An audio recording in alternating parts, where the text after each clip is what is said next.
Merci, Monsieur le maire. Monsieur le maire, mes chers collègues, mettre en lumière la situation des aidants, c'est aborder la question de la dépendance dans notre ville. En France, la famille est la pierre angulaire de la prise en charge à domicile des personnes en situation de fragilité ou de perte d'autonomie en raison de l'avancée en âge ou de handicap. C'est cette grande armée de plus de 10 millions d'aidants, valeureux et courageux, qui mettent leur vie entre parenthèses pour aider un conjoint, des parents ou un enfant en situation de dépendance. En France, la société utilise l'aidant mais ne le reconnaît pas assez.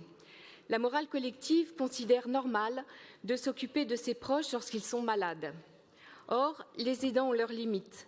Le sentiment de culpabilité, d'être le dernier rempart pour aider celui ou celle qu'on aime, entraîne inexorablement les aidants à l'épuisement moral et physique, à gérer une énorme charge mentale, en plus de tout le reste de la vie quotidienne. Et pourtant, heureusement que les aidants sont là, car c'est bien grâce à eux que le maintien à domicile est possible. Et c'est bien le maintien à domicile qu'il faut encourager et promouvoir, comme 80% des Français le souhaitent. Heureusement, et même s'il reste encore énormément à faire, une reconnaissance à leur égard se fait jour peu à peu. Depuis 2017, les choses ont bougé.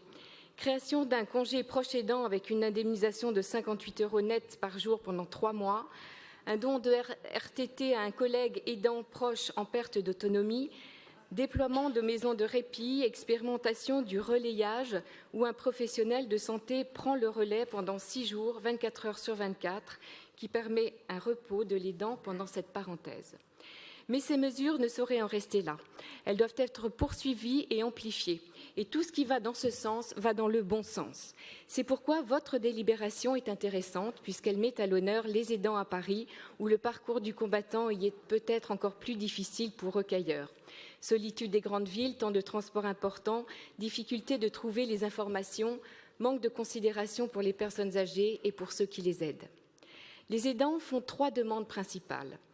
Un droit au répit, des moyens financiers supplémentaires et aucun reste à charge pour l'aidant. Une porte d'entrée unique qui les guide vers l'ensemble des dispositifs existants. Et c'est là, il me semble, sur ce dernier point que vous auriez dû insister. En effet, les mairies d'arrondissement, qui sont la meilleure entrée pour rassurer, guider et simplifier le parcours du combattant des aidants, une formation et une sensibilisation des personnels spécifiques sur le sujet seraient le meilleur service à leur rendre.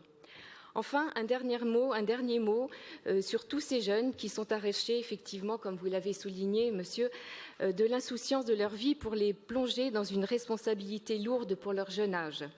Ils sont 700 000 jeunes aidants en France et 70% d'entre eux présentant des troubles anxio-dépressifs. Pendant la période Covid, de nombreux jeunes ont été perdus de vue par l'éducation nationale.